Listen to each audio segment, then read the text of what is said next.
Response করতে চাচ্ছি। উনি বলেছেন যে বিএনপির ব্রেইন চাইল্ড হচ্ছে সংস্কার।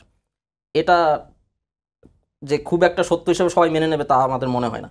বিএনপি যখন নির্বাচনী রাজনীতির মাধ্যমে আওয়ামী লীগকে হটানোর কথা বলছিল তখন রাষ্ট্র সংস্কারের কথা অনেক ছোটোখাটো গ্রুপ বলে এসেছে, যেমন রাষ্ট্র সংস্কার আন্দোলন, পরবর্তীতে এটা গণসংহতি এবং গণতন্ত্র মঞ্চ বলে এসেছে।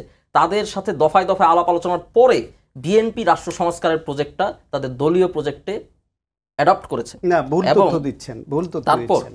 একটু কারেকশন দেই। আপনি কারেকশন। বিএনপি 27 দফা দিয়েছিল। সেই 27 দফার পরে অন্যান্য সংগঠন যারা সমমনা যুগপৎ আন্দোলন করছে বা ফ্যাসিবাদ বিরোধী আন্দোলনে যুক্ত হবে তারা বলেছে এই 27 না, আমাদেরও কিছু সুপারিশ আছে। তারপর দফায় দফায় দীর্ঘদিন তাদের সঙ্গে মিটিং করেছে। মিটিং করে পরিবর্তিত পরিস্থিতিতে ওই 27 দফায়ও কিছু চেঞ্জ এসে নতুন করে আরো যোগ করে 31 দফা দিয়েছে। সুতরাং বিএনপি আগে 27 দফা প্রকাশ করেছে, তারপরে সংযোজন এবং পরিমার্জন হয়েছে অন্যদের পরামর্শ নিয়ে। সুতরাং অন্যরা আগে দিয়েছে তা না। আপনার কথা আমার কথা কিন্তু সাংঘর্ষিক না। আমি বলছি রাষ্ট্র সংস্কার, এই যে সংস্কারের রাজনীতিটাকে প্রধান করে তোলা। আমাদের 31 দফা, অনেকগুলো দলের দফা যদি আপনি দেখেন 70-80টাও দফা থাকতে পারে, কিন্তু আপনার একটা শব্দ বা একটা থিম লাগে পলিটিক্সে। যেমন আওয়ামী লীগের ছিল ডিজিটাল বাংলাদেশ।